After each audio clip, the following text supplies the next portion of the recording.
மலைகளிலும் காடுகளிலும் விளையக்கூடியவை மூலிகைகள்.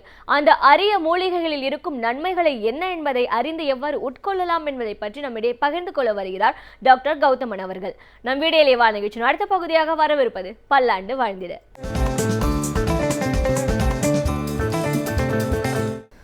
அன்பான கலைஞர் தொலைக்காட்சி நேயர்களுக்கு என்னுடைய இனிமையான காலை வணக்கங்கள். இன்றைக்கி நம்ம பார்க்கக்கூடிய தாவரத்துடைய பெயர் கட்டுக்கொடி அப்படின்னு சொல்லுவோம். பொதுவாக களிமண் பூமிகளில் நெல் விளையக்கூடிய இடங்களுடைய அந்த வரப்புகள் ஓரத்துலலாம் மரத்தின் மேலெல்லாம் பார்த்திங்கன்னா வெற்றிலை வடிவமான அடர்ந்த பச்சை நிறமான இலைகளை கொண்டிருக்கக்கூடிய ஒரு கொடி வகை தாவரம் இருக்கிறத பார்க்கலாம்.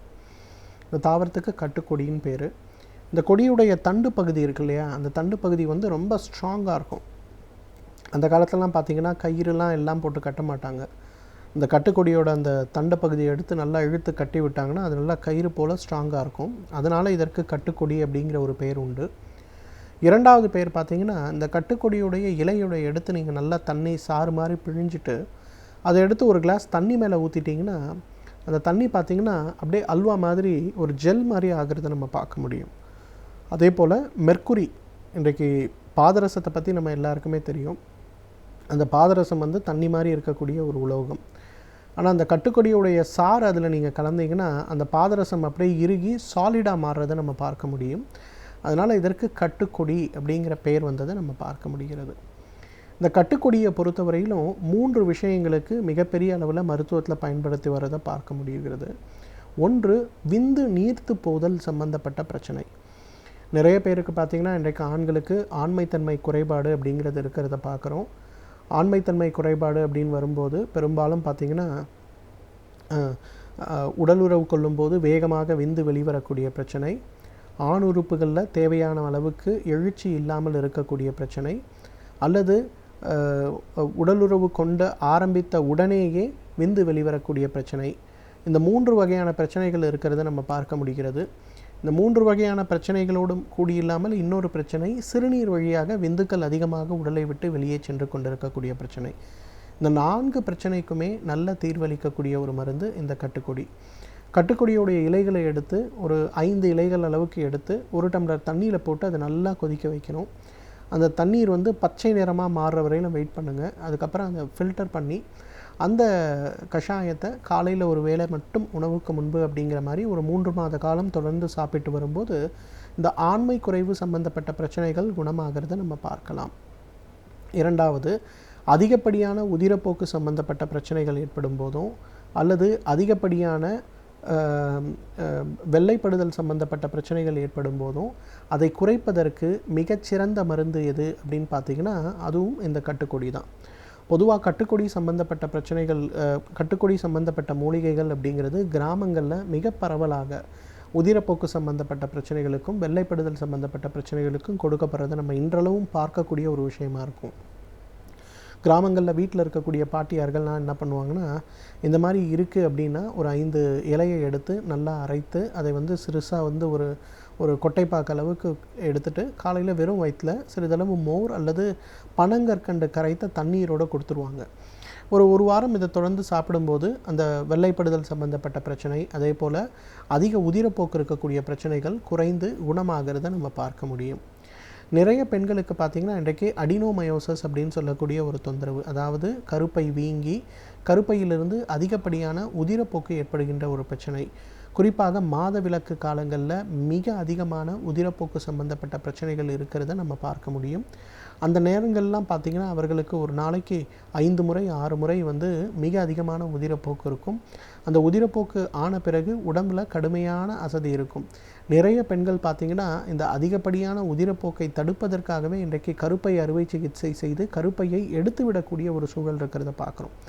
இந்த மாதிரி உதிரப்போக்கு சம்பந்தப்பட்ட பிரச்சனைகளை நிறுத்துவதற்கு, அதே போல் அடினோமயோசிஸ்ன்னு சொல்லக்கூடிய அந்த கருப்பையுடைய வீக்க நோயை குணப்படுத்துவதற்கு மிகச்சிறந்த ஒரு மருந்து எதுன்னு கேட்டிங்கன்னா அந்த கட்டுக்கொடி தான். பொதுவாக என்ன பண்ணுவாங்கன்னா, அந்த கட்டுக்கொடியை நல்லா நிழலில் உலர்த்தும் போது அது கொஞ்சம் சாம்பல் நிறமாக இருக்கக்கூடிய ஒரு ஒரு ஒரு இலையாக மாறுவதை நம்ம பார்க்க முடியும். அந்த இலைகளை நன்றாக ஒரு அம்மியில் போட்டு அரைத்து அந்த இலைகள்லேருந்து கிடைக்கக்கூடிய சாஃப்ட் பவுடர், அந்த பவுடரை வந்து ஒரு தேக்கரண்டி மாதிரி எடுத்து வீட்டில் தயிர் செஞ்சோன்னா அது மேலே இருக்கக்கூடிய தண்ணீர், ததி மஸ்தூன்னு சொல்லக்கூடிய தண்ணீர், வேணால் பாலில் உர ஊற்றும் போது பாலில் கொஞ்சம் தண்ணீர் சேர்த்துட்டு அதில் உர ஊற்றணுன்னா அந்த தண்ணீர் கிடைக்கும். அந்த தண்ணீரை கொஞ்சோண்டு எடுத்து இந்த ரெண்டத்தையும் நன்றாக கலந்து காலை ஒரு வேளை உணவுக்கு முன்பு, இரவு ஒரு வேளை உணவுக்கு முன்புங்கிற மாதிரி தொடர்ந்து எடுக்க ஆரம்பித்தோம்னாலே அந்த அதிகப்படியான உதிரப்போக்கு மற்றும் இந்த கருப்பை வீக்கமாக இருக்கக்கூடிய அடினோமயோசிஸ் சம்பந்தப்பட்ட பிரச்சனைகள் படிப்படியாக குறைந்து போகிறத நம்ம பார்க்க முடியும். அதே போல் எலும்புகளில் ஏற்படக்கூடிய வலிகள், முட்டுகளில் ஏற்படக்கூடிய தேய்மானங்கள், குறிப்பாக லிகமெண்ட் டேர் இன்றைக்கு நம்ம சொல்லக்கூடிய முட்டுகளில் தோள்பட்டையில் இருக்கக்கூடிய லிகமெண்ட் டேர் சம்மந்தப்பட்ட பிரச்சனைகளை நீக்கக்கூடிய ஒரு மிகச்சிறந்த ட்ரீட்மெண்ட் எதுன்னு கேட்டிங்கன்னா இந்த கட்டுக்கொடியோட இலைகள் தான். ஒரு 4 டேபிள் ஸ்பூன் விளக்கெண்ணெய் எடுத்துகிட்டு இந்த கட்டுக்கடியோட இலைகள் சிறு சிறு துகள்களாக நறுக்கி அதில் போட்டு நல்லா அதை வந்து வதக்கிடணும். வதக்கின பிறகு அந்த இலைகள் அந்த விளக்கெண்ணெயோடு சேர்த்து எடுத்து ஒரு மிக்சியில் போட்டு நல்லா அரைத்து அதை ஒரு பேஸ்ட் மாதிரி பண்ணணும். அந்த பேஸ்ட்டை எடுத்து எங்கெல்லாம் சவ்வு கிழிஞ்சிருக்கோ அல்லது மூட்டுகளில் வலி இருக்கோ அந்த இடத்துல எல்லாம் தடவிட்டு ஒரு துணி போட்டு கட்டி வச்சிடணும். ஒரு 3 மணி நேரம் அல்லது 4 மணி நேரம் இதை அப்படியே வச்சுட்டு அதன் பிறகு அந்த துணியை எடுத்துகிட்டு வெந்நீர் வைத்து கால் கழுவிடணும். இதை ஒரு ட்ரீட்மெண்ட்டாக தொடர்ந்து செய்ய ஆரம்பித்தோன்னா, ஒரு அரை மணி நேரம், ஒரு 6 மாதம் தொடர்ந்து செய்ய ஆரம்பித்தோன்னா முட்டுகளில் இருக்கக்கூடிய சவ்வு கிழிசல் சம்பந்தப்பட்ட பிரச்சனை, ஃப்ரோசன் ஷோல்டர்னு சொல்லக்கூடிய தோள்பட்டையில் இருக்கக்கூடிய வலிகள் சம்பந்தப்பட்ட பிரச்சனை, கை நீட்ட முடியல, எனக்கு இந்த எல்போ டென்னிஸ் எல்போன்னு சொல்லக்கூடிய இந்த எல்போ சம்பந்தப்பட்ட பிரச்சனை, கார்பல் டனல் சிண்ட்ரோம் அப்படின்னு சொல்லக்கூடிய இந்த மணிக்கட்டுகளில் ஏற்படுகின்ற வலிகள் சம்பந்தப்பட்ட பிரச்சனை, இதெல்லாம் படிப்படியாக குறையிறத நம்ம பார்க்க முடியும். பொதுவாக இன்றைக்கு வலிகள் ஏற்படும் போது வலி நிவாரண மாத்திரைகளை தேட வேண்டிய ஒரு தேவை இருக்கிறது.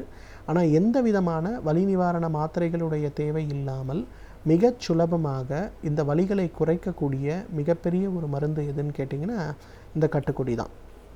கட்டுக்கொடியை வதக்கி சூடாக அந்த பேஸ்ட் எடுத்து இந்த வலி இருக்க இடத்துல தடவிட்டு துணி போட்டு கட்டி வைத்து அரை மணி நேரம் அல்லது 1 மணி நேரம் வைத்து அப்புறம் வெந்நீரில் குளிக்க செஞ்சாலே அந்த வலிகள் எல்லாமே மிக வேகமாக குறைந்து குணமாகிறத பார்க்க முடியும்.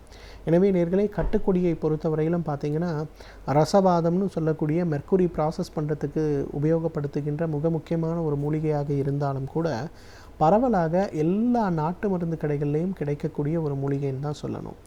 இந்த நாட்டு மருந்து கடைகளில் கிடைக்கக்கூடிய மூலிகைகளாக இருந்தாலும் கூட தகுந்த மருத்துவ ஆலோசனையின் பேரில் மட்டும்தான் இதை நம்ம உபயோகப்படுத்தணும். எந்த மாதிரி நோய்கள் அப்படின்னு பார்க்கும்போது ஏற்கனவே சொன்ன மாதிரி அதிகப்படியான உதிரப்போக்கு சம்பந்தப்பட்ட பிரச்சனைகள், வெள்ளைப்படுதல் சம்பந்தப்பட்ட பிரச்சனைகள், ஆண்களுக்கு ஏற்படுகின்ற ஆண்மை குறைவு சம்பந்தப்பட்ட பிரச்சனைகள், சீக்கிரமாக வெந்து வெளியேறக்கூடிய பாதிப்புகள், இந்த மாதிரி பிரச்சனைகள் ஏற்படும் போது கட்டுக்கொடி சம்பந்தப்பட்ட அந்த மூலிகையை தகுந்த மருத்துவ ஆலோசனையின் மேலே சரியான முறைப்படி உபயோகப்படுத்தி வந்தோமேயானால் நம்மாலும் பல்லாண்டு காலம் ஆரோக்கியமாக வாழ்ந்திட முடியும். சமூகத்தில் நடக்கும் பிரச்சனைகளிலிருந்து நாம் பின்வாங்காமல் அதில் நம்முடைய பங்களிப்பை நாம் எவ்வாறு அளிக்கலாம் என்பதை பற்றி நம்மிடையே பகிர்ந்து கொள்ள வருகிறார் எழுத்தாளர் மனுஷபுத்திரன் அவர்கள். நாம் வீடியோலேவான நிகழ்ச்சியின் அடுத்த பகுதியாக வரவிருப்பது தீதும் நன்றும்.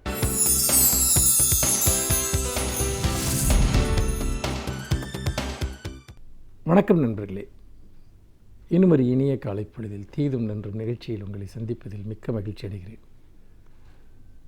எந்த நாட்டில் கருத்து சுதந்திரம் இருக்கிறதோ, எந்த நாட்டில் அனைவருக்கும் பேச்சுரிமை இருக்கிறதோ, எந்த நாட்டில் கலைஞர்களுக்கு தாங்கள் நம்புகிறதை பேசுவதற்கு உரிமை இருக்கிறதோ, அந்த நாட்டில் தான் ஜனநாயகம் இருக்கிறது, மக்களுடைய உரிமைகள் இருக்கிறது என்ற அர்த்தம்.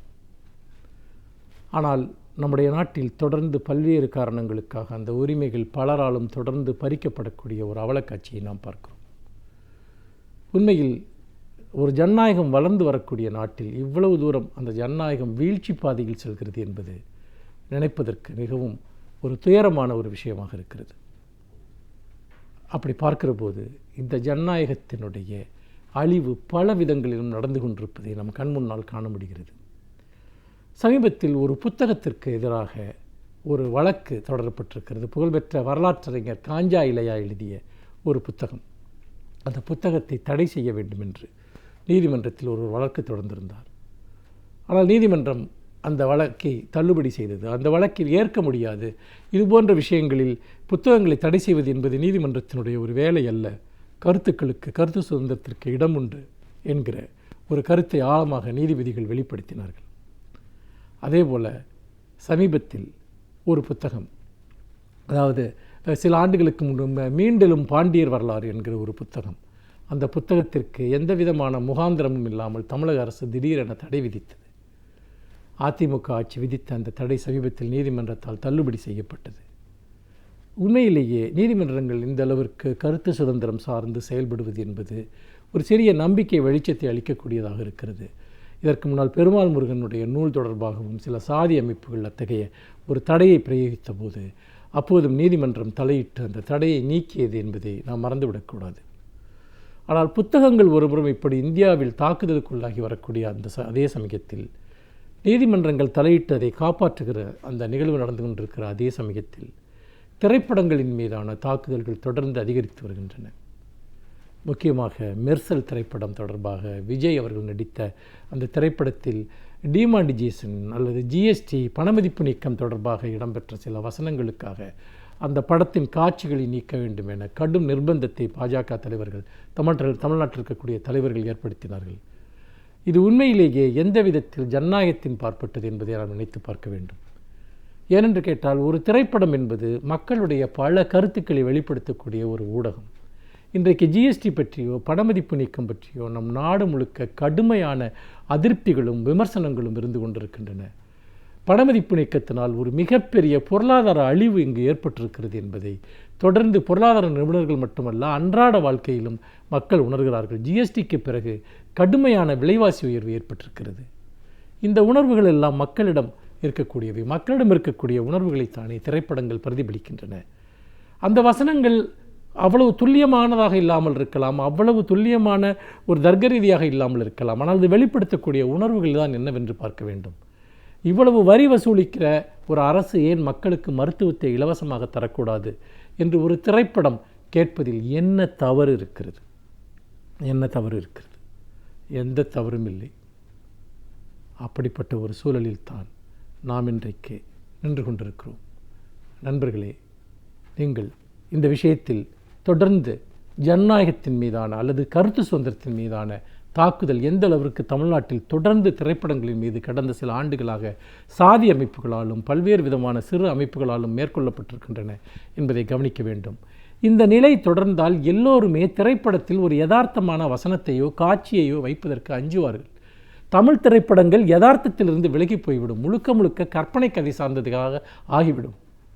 நீங்கள் தலைவர் கலைஞர் அவர்கள் எழுதிய திரைப்படங்கள் இருக்கக்கூடிய வசனங்களை நினைத்து பாருங்கள். பராசக்தி, மனோகரா போன்ற படங்களில் அரசுக்கு எதிரான, சமூகத்திற்கு எதிரான எவ்வளவு கடுமையான கருத்துக்களை இன்றைக்கு தலைவர் கலைஞர் அவர்கள் எழுதினார். சிவாஜி கணேசன் அவர்களுடைய குரலில் அவை தமிழ்நாடு முழுக்க அவை ஒலித்தன. கோயில் கூடாது என்று சொல்லவில்லை, கோயில் கொடியவர்களுடைய கூடாரம் கூடாரமாக மாறிவிடக்கூடாது என்று அன்றைக்கு பேச முடிந்தது. இன்றைக்கு பேச முடியுமா அப்படிப்பட்ட ஒரு வசனத்தை? அதேபோல் எம்.ஆர். ராதா அவர்கள், அவர் பேசாத வசனங்களா? எவ்வளவு சமூக ரீதியான கடுமையான கருத்துக்களை பேசியிருக்கிறார். என்.எஸ். கலைவாணர் அவர்கள் பேசாத கருத்துக்களா? அப்படி பார்க்கிற போது கலைஞர்களுக்கு அந்த அடிப்படை உரிமை உண்டு. கலைஞர்களுக்கு, எழுத்தாளர்களுக்கு சமூகத்தை பிரதிபலிப்பதில், நம்புவதை பேசுவதில் உரிமை உண்டு. ஆனால் ஒவ்வொருவரும் தலையிட்டு அந்த உரிமைகளை பறித்து கொண்டே போனால் எப்படி ஒரு நாட்டில் கலைகள் வளரும்? எப்படி கருத்துக்கள் வளரும்? எப்படி சிந்தனை வளரும்? நண்பர்களே, நன்றாக நாம் சிந்தித்து பார்க்க வேண்டும். கலைகள் நாம் வளர வேண்டும் என்று சொன்னால் நமக்குள்ளாக நாம் ஆயிரம் புதிய கருத்துக்களை நாம் இங்கே உருவாக்க வேண்டும். 1000 பூக்கள் மலரட்டும் என்று மாவோ சொன்னாரே, அந்த ஜனநாயகத்தை நாம் என்றைக்கு எட்டப்போகிறோம்? இன்றைக்கு பாஜக தன்னிடம் இருக்கக்கூடிய அதிகாரத்தை பயன்படுத்தி இதுபோன்ற ஊடகங்களுக்கு, திரைப்படங்களுக்கு, பத்திரிகைகளுக்கு தங்களுக்கு எதிராக எந்த விமர்சனமும் வந்துவிடக்கூடாது என்று பெரும் நெருக்கடியை கொடுத்து கொண்டிருக்கிறது. இதை நாம் இன்னும் எவ்வளவு காலத்திற்கு சகித்து கொள்ளப் போகிறோம் என்பதுதான் நம் முன்னால் இருக்கக்கூடிய மிக முக்கியமான கேள்வி. இந்த கேள்வியை இந்த ஜனநாயக சமூகம் சகித்து கொள்ளப் போகிறதா? இந்த கேள்விக்கான பதிலில் தான் ஜனநாயகம் தலைத்திருப்பதும் அழிவதும் இருக்கிறது. மீண்டும் இன்னும் ஒரு புதிய சிந்தனையோடு உங்களை சந்திக்கிறேன். நன்றி, வணக்கம்.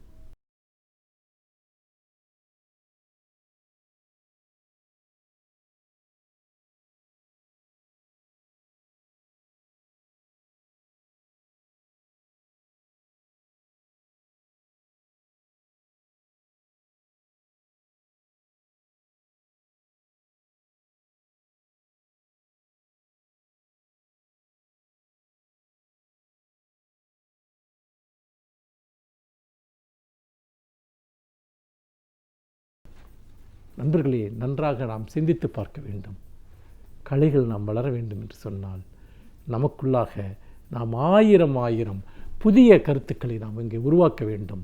1000 பூக்கள் மலரட்டும் என்று மாவோ சொன்னாரே, அந்த ஜனநாயகத்தை நாம் என்றைக்கு எட்டப்போகிறோம்? இன்றைக்கு பாஜக தன்னிடம் இருக்கக்கூடிய அதிகாரத்தை பயன்படுத்தி இதுபோன்ற ஊடகங்களுக்கு, திரைப்படங்களுக்கு, பத்திரிகைகளுக்கு தங்களுக்கு எதிராக எந்த விமர்சனமும் வந்துவிடக்கூடாது என்று பெரும் நெருக்கடியை கொடுத்து கொண்டிருக்கிறது.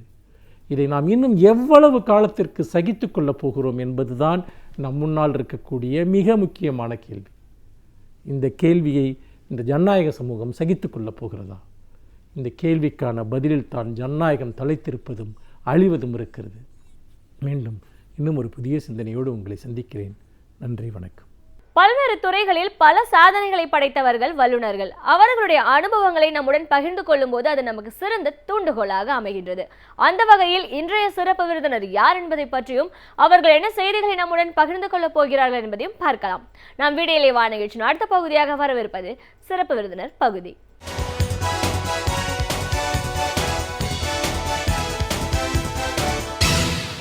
வணக்கம் நேயர்களே, விடியலேவா நிகழ்ச்சியின் சிறப்பு விருந்தினருக்கான நேரம் இது.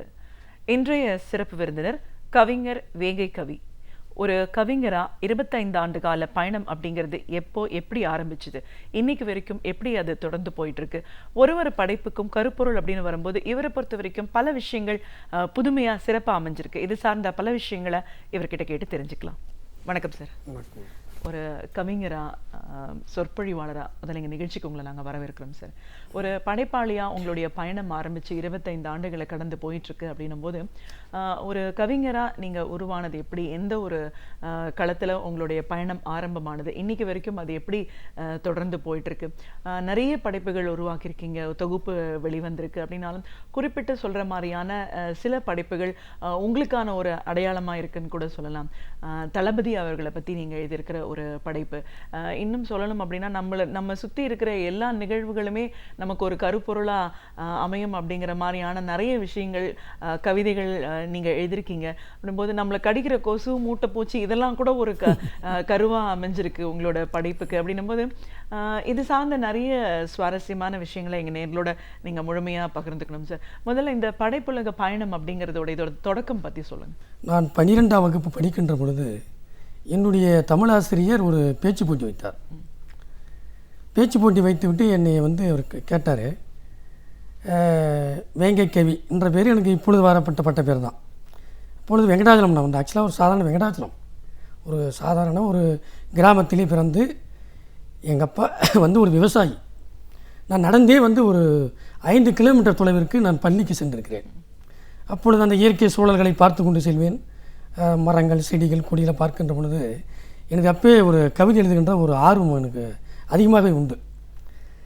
அவர் சொன்னார், தமிழ் மொழியை பற்றி ஒரு கவிதை எழுதி நீ பேசுப்பா அப்படின்னாரு. ஆனால் கவியரங்க கிடையாது, பேச்சு தான். ஆனால் அந்த கவிதையை நான் எழுதி அது பேசுகிற பொழுது எனக்கு ஒரு பெரிய வரவேற்பு கிடைத்தது.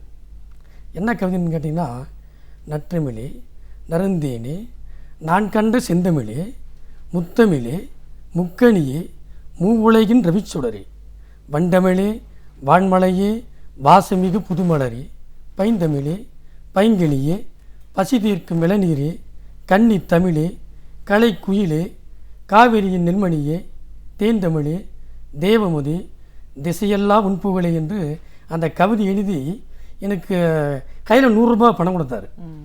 இன்றைய வரைக்கும் நான் எல்லா மேடைகளுக்கு சென்றாலும் இந்த கவிதையை தொடங்கிட நான் பேச்ச ஆரம்பிப்பேன். தான் என்னுடைய இந்த கவிதை முதல் தொடங்கியது. அதன் பிறகு எல்லோரும் ஏன்னா நம்ம ஒரு படைப்பு படிக்கிற பொழுது அதுக்கு கைத்தட்டி வரவேற்கிற பொழுது நமக்கு ஒரு பெரிய ஒரு உத்வேகம் ஏற்படும்.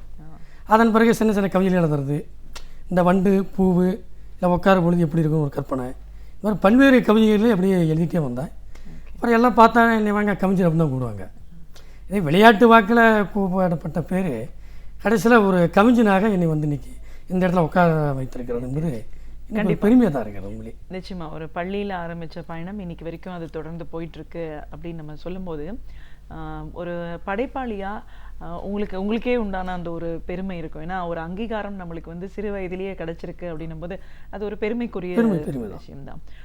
ஒரு படைப்புலையும் ஒரு தனித்துவத்தோட உங்களோட படைப்பு உருவாயிருக்கு. நீங்க நிறைய இயற்கையை பார்த்து ரசிச்சிருக்கேன், அதுலேருந்து தான் என்னுடைய படைப்புகள் நிறைய உருவாயிருக்கு அப்படின்னு நீங்க சொல்றீங்க. பொதுவா ஒரு படைப்பு அப்படின்னு உருவாகிறதுக்கு எதை உங்களோட கருப்பொருளா வச்சிருப்பீங்க? உங்களோட கற்பனை ஓட்டம் இருக்குமா, நீங்க பார்த்த சம்பவங்களா, எதை மையமா வச்சு ஒரு படைப்பு உங்களுக்கு? பெரும்பாலும் என்னுடைய மனதை பாதிக்கிற விஷயத்தை தான் நான் அதை கவிதை எழுதுவேன். பார்த்தீங்கன்னா என்னுடைய தந்தையார் ஒரு விவசாயி. நான் ஒரு விவசாயம் படிக்க வச்சு தான் சென்னைக்கு நான் வேலைக்கு வந்தேன். சமீபத்தில் ஒரு கவியரங்கத்தில் பேசும்போது என்னுடைய கண்ணுக்கு அவர் தான் முதல் தெரிஞ்சார். அப்போது அந்த கவிதை எழுதுகிற பொழுது, ஒரு கவிதையை படைக்கிற பொழுது நம்மளுக்கு ஒரு திரைப்படம் மாதிரி வந்து கற்பனை அப்படியே வரும். என்ன கவிதைன்னு கேட்டிங்கன்னா, ஏர் உழவனுக்கும் எருதுக்கும் பட்டாபிஷேகம், புது பானைகளுக்கு முடிசூட்டுவோம், ஏமாற்றும் பூனைகளுக்கு முடிவு கட்டுவோம், கண்ட கண்ட இடமெல்லாம் கான்கிரீட்டு வீடு, காணாமல் போச்சு தம்பி பச்சை வையக்காடு. இப்போ சமீபத்தில் செல்ஃபோனுக்கு ஒரு கவிதை வந்தேன். ஏன்னா நான் ஒரு செல்ஃபோன் இப்போ தான் அவனை இவ்வளோ பெரிய ஒரு பல கூட்டங்களிலே 500 மேடைகளுக்கு மேலே பேசியிருக்கிறேன். ஆனால் இப்போ தான் நான் ஒரு சமீபத்தில் ஒரு செல்ஃபோன் வாங்கிட்டு பேருந்தில் போயிட்டே இருந்தேன். போகும்போது ஒருத்தருக்கு வந்து ஒரு வயதான ஒரு அம்மா, அவங்க வந்து பஸ்ஸில் கேட்குறாங்க, அம்மா கொஞ்சம் இடம் கொடுங்கம்மா, இடம் கொடுங்கம்மான்னு கேட்டுகிட்டே இருக்கிறாங்க. ஒரு மனிதருக்கு கூட யாரும் இடமே கொடுக்கல. எல்லாமே அந்த செல்ஃபோனை வச்சு இப்படி டச் பண்ணிகிட்டே இருக்கிறான், பேச மாட்டேங்கிறாங்க. எனக்கு அந்த சமயத்தில் ஒரு கற்பனை வந்துச்சு. அப்படி பார்த்த உடனே இதை வச்சு ஒரு கவிதையில் தான் எப்படி இருக்கும் அப்படின்ட்டு. டச்சு செல் வாங்கினார்கள், யாரிடமும் டச்சே இல்லாமல் போனார்கள். ஃபேஸ்புக் பார்த்தார்கள், யாரிடமும் பேசாமலே போகிறார்கள். கூகுளுக்குள் சென்றார்கள், குழம்பியே போய்விட்டார்கள். நெட்டுக்குள் சென்றார்கள், மாட்டிக்கொண்டார்கள். நெட்டுனா வலையில் பண்ண வெளியேற முடியுமா? அந்த மாதிரி ஒரு கவிதையை சமீபத்தில் வந்தேன். அது என்னுடைய அலுவலகத்தில் கூட சொல்லும்போது, ஏன் நீங்கள் இதை ஃபேஸ்புக்கில் போடலாமா அப்படின்னாங்க. அது தேவையில்லைப்பா, ஏதாவது வாய்ப்புகள் கிடைத்தால் ஏதாவது ஒரு தொலைக்காட்சியில் நான் சொல்கிறேன் இந்த கவிதை அப்படின்னு சொன்னாங்க. இது என்னுடைய இப்போ சமீபத்தில் ஒரு படைப்பு இந்த கவிதை. ஓகே, படைப்பு அப்படின்னு பேசும்போது சுவாரஸ்யமாக சின்ன சின்ன சம்பவங்கள் பார்த்தது எல்லாமே ஒரு படைப்பாக உருவாகுது அப்படின்னு சொல்லிக்கூடிய எந்த ஒரு நேரத்தில் தளபதி ஸ்டாலின் அவர்களை பற்றியும் ஒரு படைப்பு உருவாக்கியிருக்கீங்க. சூரியன் பெற்ற சுழல் பூமி அப்படின்ற ஒரு தலைப்பில் இந்த படைப்பு உருவான விதம் பற்றி சொல்லுங்கள். இந்த சூரியன் பெற்ற சுழல் பூமி என்ற ஒரு கவிதை போட்டி ஒன்று தமிழக அளவில் நடந்தது. பத்திரிகையில் வந்தது. நான் பார்த்தேன். பார்த்துவிட்டு பாத சோட்டில் உலகளந்த பகலவன் என்ற ஒரு தலைப்பில் நான் எழுதி அனுப்பினேன். எனக்கு ஒரு நம்பிக்கை எப்பயுமே, அதாவது ஒரு மனிதன் வந்து நம்பிக்கை வந்து கைவிடாமல் தான் அவன் ஜெயிச்சிருவான். நம்பிக்கை மட்டும் இருந்தால் போதாது, அந்த செய்யக்கூடிய செயல்பாடு சரியாக இருந்தால் அந்த வெற்றி பெறும். அப்பொழுது அவருக்கு ஒரு கவிதை நான் எழுதி அதை அனுப்பி வைத்தேன். நினச்சி கூட பார்க்கல. அந்த கவிதை வந்து ஒரு 3வது பரிசு பெற்றது. என்ன கவிதை கேட்டால் அதில் ஒரு 5 வரி சொல்கிறேன் கேளுங்களேன். நடந்ததே நம் தந்தை தடி ஒன்று அது இன்று நம் தளபதியாயானது. நடந்ததே நம் தந்தை தடி ஒன்று அதியும் நம் தளபதியாயானது. நம்பிக்கை நெம்புகோல் கம்புதான் சுழல்வதால் நம் பகை அதிர்கின்றது. இடைவடா அண்ணாவின் எதையுமே எத்திக்கும் மனிதனாய் உழைக்கிறது. இனமானம் வெகுமானம் மொழிமானம் தளபதியாய் எழுச்சியுடன் எழுகிறது. உச்சத்தின் உச்சமாய் உயர்ந்தவரின் நாட்டில் அப்படின்னு அந்த கவிதையை அப்படியே வந்துட்டே இருக்கும். தொடர்ச்சி அந்த கவிதை வந்துட்டு இருக்கும். அந்த கவிதை பார்த்தீங்கன்னா எனக்கு உண்மையில் என்னென்னா, இன்றைக்கு மக்களுக்காக உழைக்கக்கூடிய தலைவர்கள் இன்றைக்கு உலக அளவில் எடுத்துக்கொண்டால் மிக மிக குறைவாக இருக்கிறார்கள். மக்களுக்காக நான் தளபதி அவர்களை நினைக்கின்ற போது இருக்கலாம், அவரெல்லாம் நாங்களாம் ஒரு உதாரணமாக எடுத்துக்கொள்ள வேண்டும். இப்படிப்பட்ட மழைக்காலங்களிலும் எந்த ஒரு புயல் அடித்தாலும் ஒரு எளிமையாக ஒரு வேட்டியை கட்டி கொண்டு ஒரு சட்டையை மாட்டிக்கொண்டு அந்த ஏழை மக்களிடத்தில் போட்டு அப்படியே அவர் கொஞ்சம் இருப்பாருங்க. அதை பார்த்த உடனே நான் நினச்சேன்னா தந்தை பெரியார் ஞாபகம் வந்துருச்சு. அப்படியே தந்தை பெரியாருடைய கைத்தடியாக தான் நான் அந்த கவிதை அப்படியே சொன்னேன். தந்தை பெரியாரை ஏன் அவரோடு ஒப்பிட்டேன் என்று சொன்னால், அவரையும் இவரையும் ஒப்பிட்டுவதற்கான காரணம் என்னவென்றால், தந்தை பெரியார் அவர்கள் ஒரு மிகப்பெரிய புரட்சியை செய்தவர், சாதாரணமானவர் அல்ல. இன்றைக்கி மூட நம்பிக்கையில் இருக்கின்ற மக்களை தட்டி எழுப்பியவர் தந்தை பெரியார் அவர்கள். அவருடைய வழியிலே வந்தவர் தலைவர் அவர்கள், அவருடைய பிள்ளை தான் இவர். ஆகவே அந்த ஒப்புமையை படித்து தான் இந்த கவிதை எனக்கு அந்த சிந்தனையில் வந்தது. அதான் நடந்ததே நம் தந்தை தனி ஒன்று அது இன்று நம் தளபதியாயானது. தளபதினு சொன்னால் அது ஒரு சாதாரண வார்த்தை கிடையாதுங்க. இந்த உலகத்தை வழிநடத்தக்கூடிய ஒரு தன்மை படைத்தவர்கள் தான் தளபதி என்று சொல்லுவார்கள். இன்னைக்கு எத்தனை கோடி இளைஞர்கள் அவருடைய இதயத்தில் இருக்கிறாங்க தெரியுங்களா? குறிப்பாக சொல்ல வேண்டும் என்று சொன்னால், எனக்கெல்லாம் நான் வந்து ஒரு அரசு வேலையில் தான் பணி செய்யுங்க. நான் எழுதுகின்ற தமிழ்நாடு அரசு தேர்வாணையம் நடத்திய ஒரு தேர்விலே வெற்றி பெற்று நான் வந்ததற்கு காரணம் என்னவென்று சொன்னால், தமிழ் மொழி ஆங்கிலம் என்று ஒரு ஆப்ஷனல் சப்ஜெக்ட் ஒன்று வைப்பாங்க. அந்த ஆங்கிலத்தை எடுத்துவிட்டு தலைவர் அவர்கள் தமிழ் மொழியை வைத்தார்கள். நம்முடைய தலைவர் ஐயா கலைஞர் அவர்கள். அது வைத்த பிறகு தான் நான் வேலைக்கே வந்தேன். அந்த வேலைக்கு வந்த பிறகு தான் சென்னையிலே வேலை பார்க்கின்ற ஒரு வாய்ப்பு கிடைத்தது. அந்த வாய்ப்பு கிடைக்கின்ற காரணத்தினாலே தான் நான் இப்படி ஒரு கவிதை போட்டிகளிலே ஒரு கிராமத்தில் இருக்கின்ற ஒரு மாணவன் பல செய்திகளை படித்து பத்திரிகைகளை பார்க்கின்ற பொழுது இந்த செய்தி எனக்கு தெரிகிறது. பிறந்தநாள் கவிதையை பற்றி 60வது ஆண்டு விழாவில் இந்த கவிதை போட்டிக்காக வந்து கேட்டு வருகிறது. பார்த்து அப்போ எழுதினேன். எனக்கு அதனுடைய பாதிப்பு தான் அதனுடைய இந்த கவிதை எழுதுவதற்கான காரணமே, வேறு ஒன்றுமே கிடையாது. நான் இப்படிப்பட்ட தலைவர்கள்லாம் மீண்டும் அவர்களால் உண்மையை ஆட்சிக்கு வர வேண்டும். ஏன்னா சமத்துவம் நிலவ வேண்டும் என்று சொன்னால் இப்படிப்பட்டவர்கள் ஆட்சிக்கு வர வேண்டும். அதாவது ஒரு உதாரணம் சொல்கிறேன் பாருங்க. அவருக்கு ஒரு மனிதன் முன்னேற வேண்டும் என்று சொன்னால் 3 கோட்பாடுகள்: முயற்சி, பயிற்சி, தொடர்ச்சி. முயற்சி, முதலில் ஒருவர் முயற்சி செய்ய வேண்டும். அந்த முயற்சியோடு இருந்தால் மட்டும் போதாது, அதற்கான பயிற்சியை செய்ய வேண்டும். பயிற்சி, ட்ரைனிங் சொல்லுவாங்க. அந்த முயற்சியும் பயிற்சியும் இருந்தால் மட்டும் போதாது, தொடர்ச்சி, கண்டினியூட்டி இருக்கும். ஆக முயற்சி, பயிற்சி, தொடர்ச்சி ஈக்குவல் டு வளர்ச்சி. அதுதான் ஐயா தளபதி அவர்கள். இந்த அளவு ஒரு பெரிய தலைவராக வந்திருக்கிறார் என்று சொன்னால் அது சாதாரணமான ஒரு காரியமே கிடையாது. குறிப்பாக சொல்ல வேண்டும் என்று சொன்னால், நான் பல மேடைகளிலே கூட அதை சில இடங்களுக்கு செல்லுகிற பொழுது அவரை பற்றிலாம் குறிப்பிட்டிருக்கிறேன். நிறைய இடங்களும் சொல்லுவேன். திராவிட முன்னேற்ற கழகம் நடத்துகின்ற முரசொலி அறக்கட்டளை சார்பாக நடக்கின்ற கவிதை பேச்சு போட்டிகளுக்கு நான் நடுவராக கூட சென்றிருக்கிறேன். அழைத்திருக்கிறார்கள். காரணம் என்னவென்றால், எனக்கு ஒரு வாய்ப்பு, இந்த கவிதை வந்ததுடைய வாய்ப்பு தான் வேணும். இந்த கவிதை வந்து 3வது பரிசு பெற்றதுடைய நோக்கம்தான். நான் எத்தனை கவிதை எழுதினாலும் கூட சாதாரணமாக நான் எத்தனையோ கவிதை எழுதியிருக்கிறேன். ஆனால் ஒரு மிகப்பெரிய தலைவரை பற்றி எழுதுகிற பொழுது தான் அது வந்து அங்கீகரிக்கப்படுகிறது, இல்லைங்களா? அதுதான் அதுக்கான மூல காரணமே. உங்களுடைய படைப்புகளுக்கு வந்து பல விதங்களில் இன்னைக்கு வரைக்கும் இது பயணப்பட்டு போயிட்டுருக்கு அப்படின்னும் போது இது ஒரு அடையாளம் அப்படின்றது சொல்லலாம். இது ஒரு பக்கம் இருக்குது அப்படின்னா, நீங்கள் ஆரம்பத்தில் பேசின மாதிரி சின்ன சின்ன பூச்சி, கொசு, மூட்டைப்பூச்சி இதெல்லாம் நம்மளுக்கு வந்து துன்பத்தை கொடுக்குது, கடிக்குது அப்படின்னும் போது அதை மையமாக வச்சும் கவிதை எழுதியிருக்கீங்க. எப்படி இது அமைஞ்சிச்சு? இது உண்மையிலே என்ன விஷயம்னா, நான் சென்னையிலே புதுக்கல்லூரியிலே படித்தேன். படித்து விட்டு இந்த செய்முறை தேர்வுன்னு ஒன்று வைப்பாங்க, அதான் ப்ராக்டிக்கல்னு சொல்லுவாங்க. எங்களுடைய முதல்வர் ஐயா ஜெயலானி அவர்கள், அவர் உண்மையிலே நான் வாழ்க்கையில் மறக்க முடியாது. நான் சென்னை, அதாவது அரசு கலைக்கல்லூரி கிருஷ்ணகிரியிலேருந்து வந்து சென்னையில் படிக்கிற பொழுது என்னுடைய கவிதை தெரிவி வச்சு தான் அவர் எனக்கு சீட்டை கொடுத்தார். அப்பொழுது எனக்கு ப்ராக்டிக்கல், அந்த ப்ராக்டிக்கல் வந்து மூட்டைப்பூச்சியை பற்றி ஒரு ப்ராக்டிக்கல். ஏன்னா ஜுவாலஜி ஸ்டூடெண்ட் நான் ஆக்சுவலாக விலங்கியல் துறையை சார்ந்தவன். உண்மையிலே நான் வந்து ஒரு ஹாஸ்டலில் தான் தங்கியிருந்தேன். தங்கிட்டு இருக்கும் பொழுது மூட்டைப்பூச்சியுடைய கடி தாங்கவே முடியல. அதனால் கொஞ்சம் லேட்டாக போயிட்டேன் போகும்போது. நான் எப்பவுமே கொஞ்சம் உண்மையை சொல்லிடுவேன் சில விஷயங்களை. உடனடியாக எங்களுடைய முதல்வர் அவர்கள் சொன்னார், இந்த பையன் நல்லா கவிதை எழுதுவான், ஆக்சுவலாக நல்லா எழுதக்கூடிய பையன் தான், அவனை எப்போ சொன்னாலும் எழுதுவான் அப்படின்னாரு. எனக்கு ப்ராக்டிக்கலே பார்த்தீங்கன்னா அன்றைக்கி கரப்பான் பூச்சி மூட்டைப்பூச்சி பற்றி ஒரு ப்ராக்டிக்கல் வருது. அவர் என்ன சொன்னார், அந்த ப்ராக்டிக்கல் எங்களுக்கு வரக்கூடிய அந்த பேராசிரியர் வந்து, சரி நீங்கள் ஒரு கவிதை எழுதுல பார்க்கலாம் மூட்டைப்பூச்சி பற்றி அப்படின்னாரு.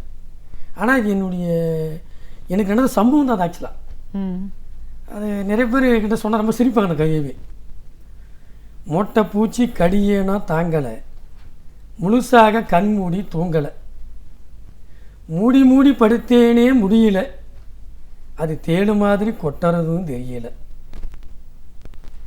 ஆறீரோ ஆறாரோ என சொல்லி தூங்குதப்பா என் மடியில், மின்விளக்கு போட்டு மே விடியல, மின் வேகத்திலே போகுது பார் முடியல, மோட்டை பூச்சி கடியே நான் தாங்கலை, அதற்காக முழுசாக கண் மூடி தூங்கலை, நடை ஜாமம் பார்த்து வருதடா வந்தாக, இளம் தேகத்தை துளைக்குது தோட்டா குண்டாக, நான் இரவெல்லாம் தூங்கவில்லை மண்டாக, தூங்கி இருந்தால் எனையே செய்திருக்கு 2 துண்டாக, மூட்டை பூச்சி கடியே நீ தாங்காத தாயே.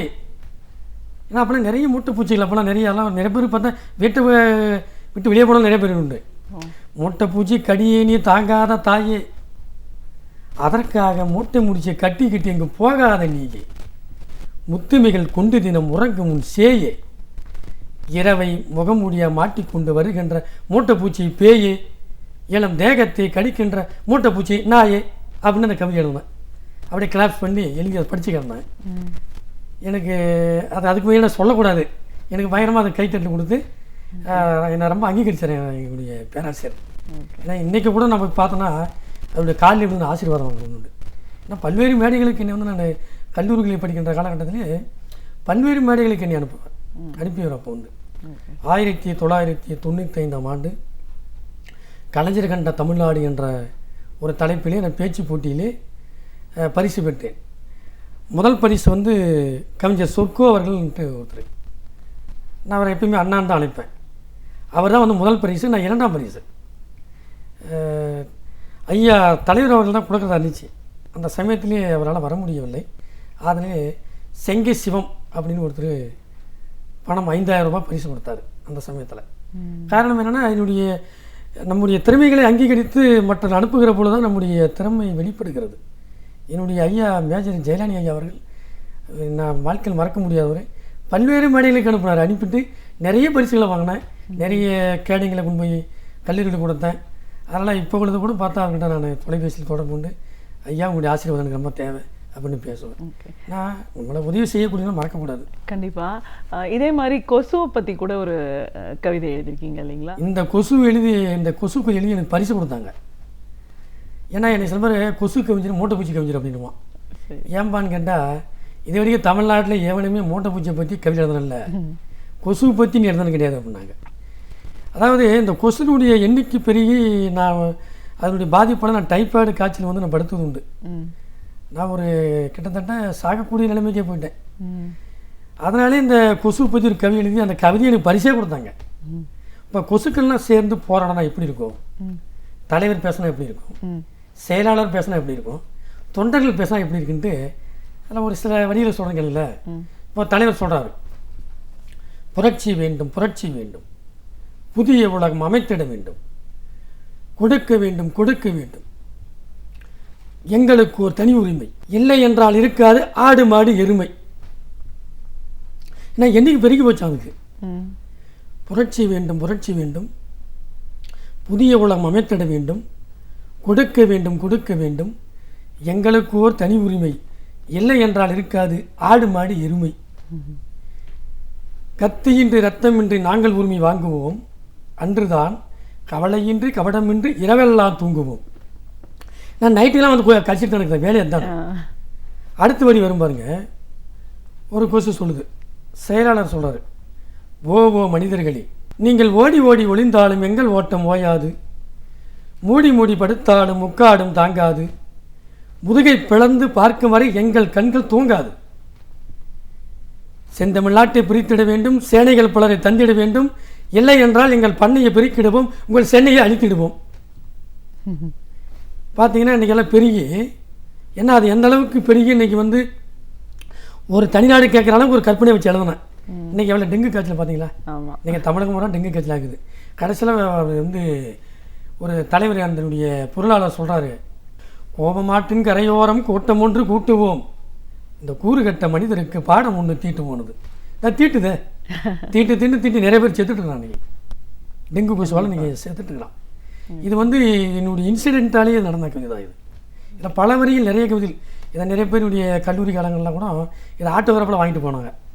சரி, இந்த கவிதை ஒரு வாய்ப்பு நம்ம கிடைத்தாலும் இதை இதை தொலைக்காட்சியிலேயே சொன்னால் நல்லாயிருக்கும், மக்களுக்கு ரீச் ஆகும் அப்படின்னு நினச்சேன். படைப்பு பற்றி பேசிகிட்டு இருக்கும்போது சமீபத்தில் உருவான ஒரு இது பதவி நிறைவு விழாவை பற்றி குறிப்பிட்ட ஒரு படைப்பு உருவாக்கியிருக்கீங்க. ஆமாங்க. அந்த கவிதை உருவான விதம் பற்றி சொன்னேன். அதாவது நான் ஒரு அரசு அலுவலகங்களில் வேலை பார்க்கிற பொழுது பாவம் அந்த அரசு ஊழியர்கள் ஒரு 30 ஆண்டுகள் 25 ஆண்டுகள் பணி நிறைவு பெற்று அதில் குறிப்பாக எனக்கு ரொம்ப நேர்மையாக இருக்கிறவங்கள ரொம்ப ரொம்ப பிடிக்கும். கவிதை என்பது யாருக்குமே எழுதுகிறோம் என்று சொன்னால் நம்மளை முகசூதிக்காக சொல்கிறாங்க என்பதற்காக அந்த கவிதை எழுதிவிடக்கூடாது. உண்மையிலே நேர்மையானவர்களாக இருக்க வேண்டும், நல்லவர்களாக இருக்க வேண்டும், வல்லவர்களாக இருக்க வேண்டும், குறிப்பாக என் மனதை தொடக்கூடியவர்களாக இருக்க வேண்டும். நானே ஒரு நேர்மையானதாக என்ன எல்லாமே சொல்லுவாங்க. அப்படி இருக்கிறவங்க தான் நான் அந்த கவிதை எழுதுறது. எங்களுடைய பள்ளிக்கல்வித்துறை இயக்குனர் ஐயா மணி அவர்கள் ஒரு முறை என்னுடைய பேச்சு கேட்டுட்டு அவர் இணை இயக்குனராக என்னுடைய தேர்வுத்துறையில் வேலை கொடுத்தார். ஒரு முறை ஒரு ரிட்டைர்மெண்ட்டுக்காக நான் பேசிட்டு இருக்கிறேன். என்னை அழைச்சார், கூப்பிட்டு ஏன் தம்பி வா அப்படின்னு கூப்பிட்டார். ஐயா என்ன இங்கே ஏன்னு கும்பிட்டேன். நீ நல்லா பேசுகிறிய, நல்லா கவிதை எழுதுறியப்பா அப்படி இப்படின்னு எனக்கு ரொம்ப என்கரேஜ் பண்ணார். என்கரேஜ் பண்ணி நீங்கள் நல்லா வளர்த்துக்க, உனக்கு நல்ல நிறைய வாய்ப்புகள் வரும் அப்படின்னு சொல்லி நீ அப்போ அடிக்கடி பூஸ்ட் பண்ணுவார் அவர். ஆனால் அதற்காக மட்டுமே நான் அவருக்கு கவிதை எழுதிவிடவில்லை. ஏன்னா முகசூதிக்காக சொல்கிறவங்களும் சில பேர் இருக்கிறாங்க, உண்மையிலே திறமையை பாராட்டக்கூடியவர்களும் இருக்கிறாங்க. ஆனால் அவர் உண்மையிலே திறமையாக தான் பாராட்டார். பார்த்தா ரொம்ப எளிமையாக இருப்பார். சரி, அவருக்கு திடீரென்று ஓய்வு பெறும் விழா நடைபெற்றது. அப்பொழுது என்னிடத்திலே என்னுடைய நண்பர் அவர்கள் பசுபதினு என்னுடைய நண்பர் ஒருத்தர் என் கூட வேலை பார்க்குறவர். பசுபதி, ஆர்சிஎஸ் குமார், அதிகமான் முத்து இவர்கள்லாம் என்னுடைய நெருக்கமான நண்பர்கள். எனக்கு தொலைபேசியில் தொடர்பு கொண்டாங்க. இந்த மாதிரி நம்முடைய ஐயா அவர்களுக்கு, மணி ஐயா அவர்களுக்கு ஒரு பாராட்டு விழா நடக்குது, ஓய்வு பெறு விழக்கூடிய ஓய்வு பெற போகிறாரு.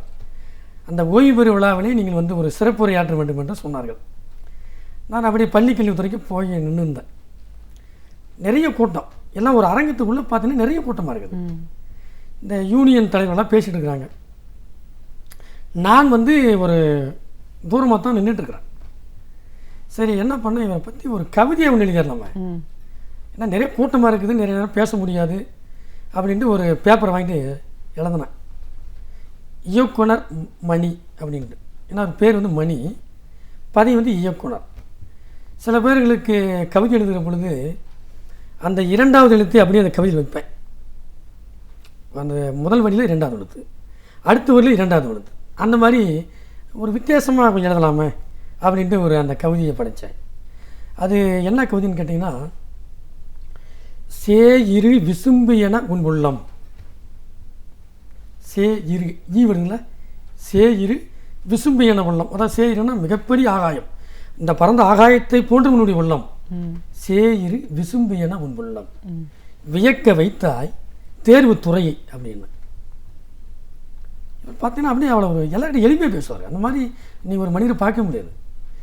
வியக்க வைத்தாய் தேர்வு துறையை, ஈ யா வந்துருச்சுன்னா அடுத்து இக்குக்கு போட்டேன், இயக்குனர் இக்குக்கு. திக்கட்டும் புகழ் பரப்பும் திருக்குறள் போல் இக்கு. திருக்குறள் இன்றைக்கி உலகளவில் பேசப்படுது. அது மாதிரி புகழ் அப்படின்னு ஒரு வரி அந்த இடத்துல போட்டு, மகடும் உனக்கு கிடைத்தது. நீங்கள் பார்த்தீங்கன்னா நீங்கள் மிகப்பெரிய பயிலுகிறார். இன்றைக்கி பாரத சாரணக்கியத்துடைய தலைவராக இருந்து நீ ஜெயிச்சிட்டார். கடனுடைய எண்ணம் தான். சே இரு விசும்பென உன் உள்ளம், வியக்க வைத்தாய் தேர்வு துறையை, திக்கட்டும் புகழ் பரப்பும் திருக்குறள் போல் ஒரு அப்பாசிபிள் புகழ், மகடும் உனக்கு கிடைத்தது. ஈ யா இக்கு. அடுத்து நாவுக்கு போடணும். மானல் கனி போல் சுவை பேசி, கார்மேகம் போல் கருணை கொண்டு. மானல் கனி சுவை போல் பேசி நான் வந்துருச்சு. கார்மேகம் போல் கருணை கொண்டு. ஏன்னா மழை பார்த்தீங்கன்னா மழை பெய்கிற பொழுது கூட நல்லவன் கெட்டவன்லாம் பெய்யாதுங்க. எல்லா மனிதருக்கும் மழை பெய்யும். சில பேர் பார்த்தா அவனுக்கு பிடிச்சவங்க தான் உதவி செய்வான், பிடிக்காதவங்க செய்ய மாட்டாங்க. அந்த பூமி வச்சு தான் அவர் சொன்னேன். அப்படி இனிக்கு பேசுவார், அழகாக பேசுவார். நாங்கள் தம்பி உட்காருங்க, ரொம்ப மரியாதையாக எல்லோரும் உட்கார வச்சு அழகாக பேசுவார். அந்த பதவி பந்தமே கிடையாது. அதை மானல் கனி போல் சுவை பேசி, கார்மேகம் போல் கருணை கொண்டு. அடுத்து போட்டான். பாமகள் போற்றும் பழந்தமிழ் தேசத்தில் பணி செய்தே பாரினில் மாண்பு பெற்றாய். பணி செய்தே, அந்த நீ மா வருதுங்களா, பணி செய்தே பாரினில் பாமகள் போற்றும் பழந்தமிழ் தேசத்தில் மா வந்துருச்சு. பணி செய்து கீழே பணி செய்து பாரினில் மாண்பு பெற்றாய் அப்படின்னு இயக்குனர் மணி அப்படின்னா அந்த 2வது வழி தடிப்பிச்சு பேசும்போது எல்லாரும் ரொம்ப பயங்கர கைத்தட்டி வரவேற்றாங்க. இன்றைக்குமே அந்த கவிதைகளை யாரும் மறக்க முடியவில்லை. அதை ஏன் அந்த கவிதை இந்த இடத்துல சொல்கிறேன்னா, நான் பல்வேறு நபர்களுக்கு என்னுடைய அலுவலகத்திலே மேடைகளிலே பாராட்டியிருக்கிறேன், பேசியிருக்கிறேன். அதே மாதிரி ஆரோக்கிய சாமின்னு ஒருத்தர் எனக்கு ஜேடியாக இருந்தார். அவரும் நல்ல நல்ல மனிதர். அவருக்கு மாதிரி ஆரோக்கிய சாமி சாமி அப்படின்னு போனேன். பூவாடும் தோட்டத்தில் பூங்காற்றா நீ இருந்தாய் அப்படி 2வது நீரோடும் ஓடையைப் போல் நன்மணம் நீ கொண்டாய் அப்படி வாய்க்கில் சித்தரை போல் ஞானப்பூக்கள் நீ படைத்தாய் அந்த மாதிரி கவிதை கொடுத்தேன். நான் ஞானப்பூன்னு புத்தகம் படித்தேன். என்னை கேள்விப்பட்டு உன்னை பற்றி கேள்விப்பட்டேன்பா, இந்த புத்தகம் நான் படித்து பாரு, இது ஒரு விளக்கம் கொடு அப்படின்னு கேட்டார். ஐயா இந்த புத்தகம் நல்லா இருக்குது அப்படின்னு சொன்னேன். அதன் பிறகு அவருடைய பணி நிறைவு பாராட்ட விழாவிலே அவருக்கு ஒரு கவிதை இந்த மாதிரி 2வது எழுத்துக்களை வைத்து கவிதை எழுதி கொடுப்பதாக ஒரு வழக்கமாக என்னுடைய அலுவலகத்தில் வைத்திருக்கிறேன். ஒரு படைப்பாளியாக உங்களுடைய பயணம் எப்படி ஆரம்பமானது, அந்த 25 ஆண்டுகளை கடந்து போயிட்டுருக்கு அப்படின்னாலும் ஒரு படைப்புக்கும் அதற்கான ஒரு தனி விளக்கம் வச்சுருக்கீங்க. நம்ம பார்க்குற எல்லா விஷயங்களுமே ஒரு கருப்பொருவா அமையும். இதை கேட்கக்கூடியவங்களுக்கு சிந்தனையை தூண்டுற மாதிரி ஒரு படைப்பாளியோட படைப்பு இருக்கணும். அதை கவனத்தில் வச்சுட்டு எழுத வேண்டிய அவசியம் என்ன இருக்குது? உங்களோட படைப்பு ஒன்னொன்றும் எப்படி உருவாயிருக்கு, சம்பவங்களை மையமாக வச்சு நீங்கள் எப்படி ஒவ்வொரு படைப்பையும் உருவாக்கியிருக்கீங்கன்னு நிறைய சுவாரஸ்யமான விஷயங்களை எங்களோட நீங்க பகிர்ந்ததுக்கு நன்றி. நாளுக்கு நாள் பல புதிய தகவல்களை நம் முன் வைக்கும் பேராசிரியர் சுபவீர பாண்டியன் அவர்கள் இன்னும் என்ன தகவலை நம் முன் வைக்கப் போகிறார் என்பதை பார்க்கலாம். நான் விடியலை நிகழ்ச்சியின் அடுத்த பகுதியாக வரவிருப்பது ஒன்றே சொல் நன்றே சொல்.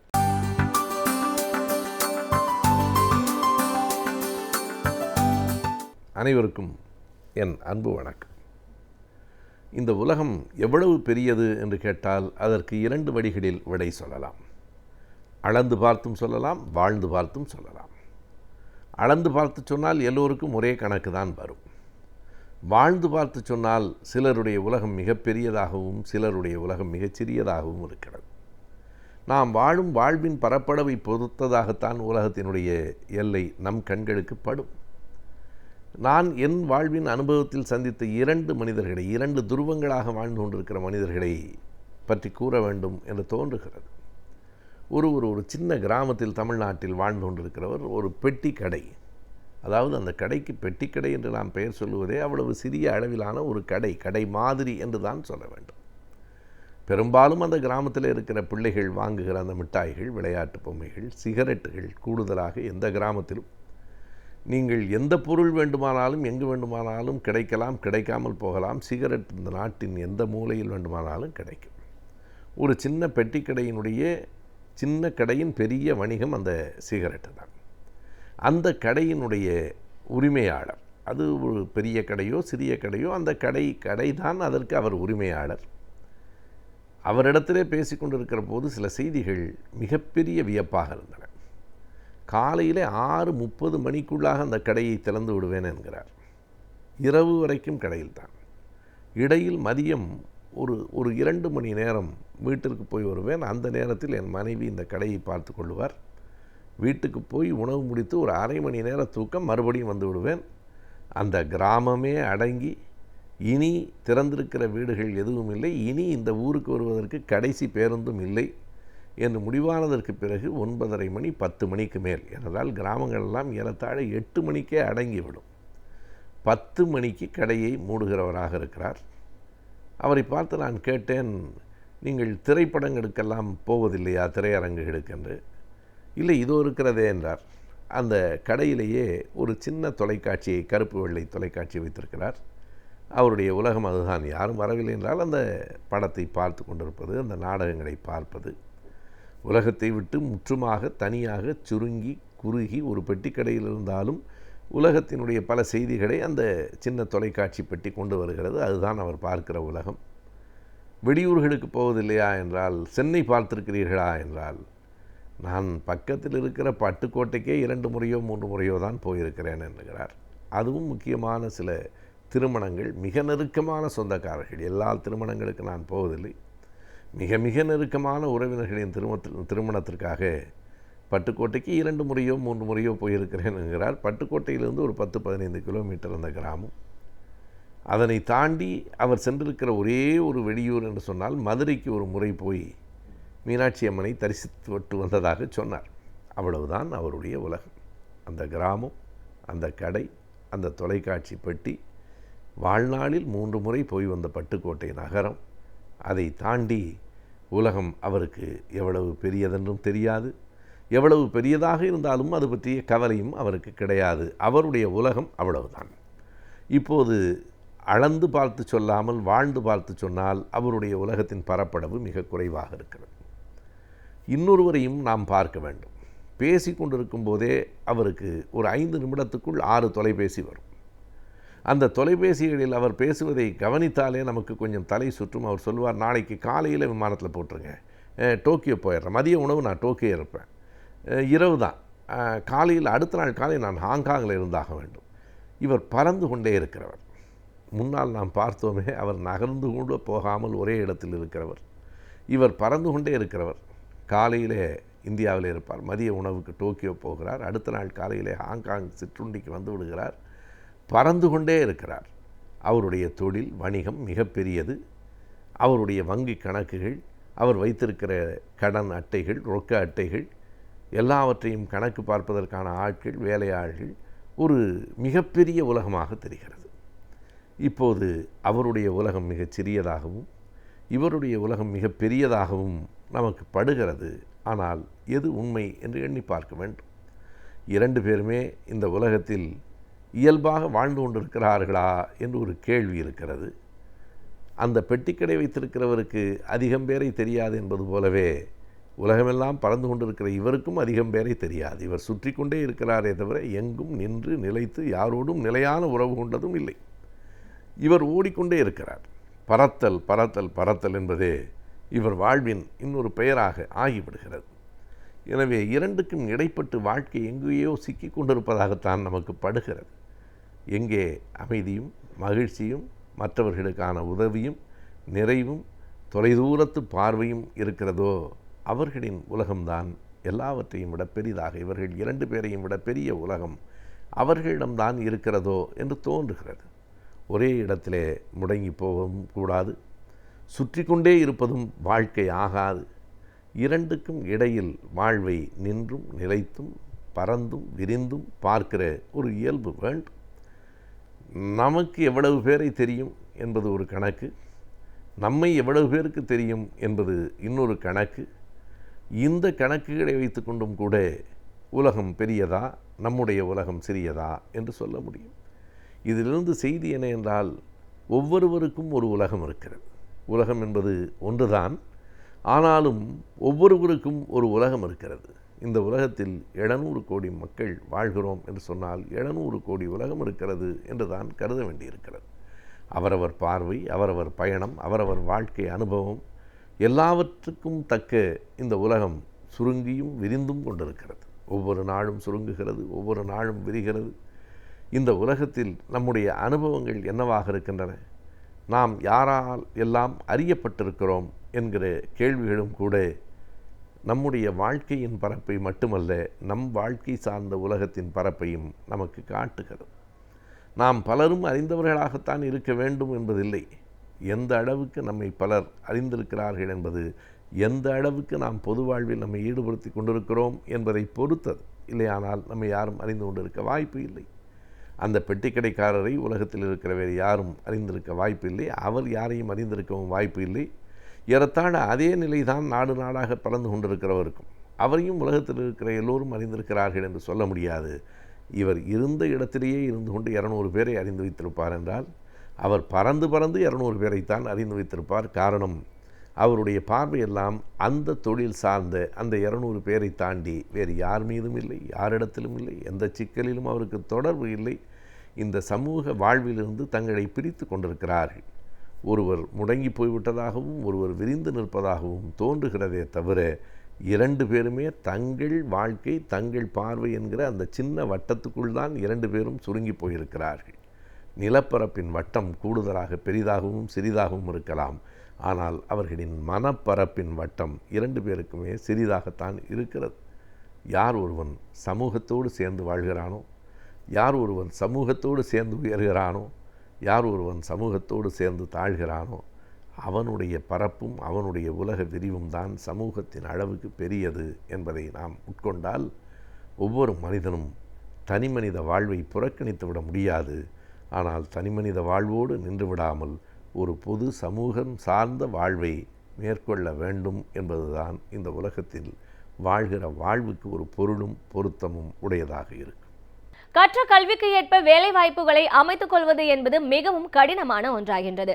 எனவே கல்விக்கு ஏற்ற வேலை வாய்ப்புகள் எவை என்பதை பற்றியும் வேலை வாய்ப்புகளுக்கு ஏற்ற கல்வி முறைகள் என்ன என்பதை பற்றியும் நாம் அறிந்து கொள்வதே இந்த பகுதி. நம் வீடியோவிலே வானகிருஷ்ணன் அடுத்த பகுதியாக வரவிருப்பது ஆலோசனை நேரம்.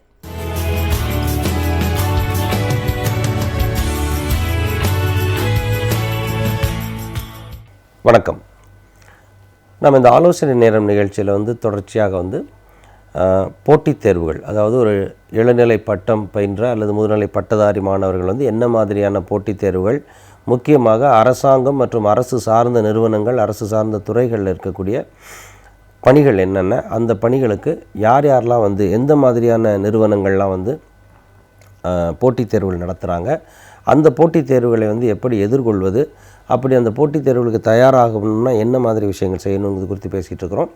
அந்த வகையில் நாம் கடந்த நிகழ்ச்சியின் வரைக்கும் நம்ம ஐஏஎஸ் தேர்வுகளில் இருக்கக்கூடிய 3 படிநிலைகள் பற்றி பேசினோம். இப்போது அது தவிர மத்திய பணியாளர் தேர்வாணையம், அதாவது யூபிஎஸ்சின்னு சொல்லக்கூடிய யூனியன் பப்ளிக் சர்வீஸ் கமிஷன் நடத்தக்கூடிய வேறு சில தேர்வுகளை குறித்தும் நாம் இதில் பார்க்கலாம்.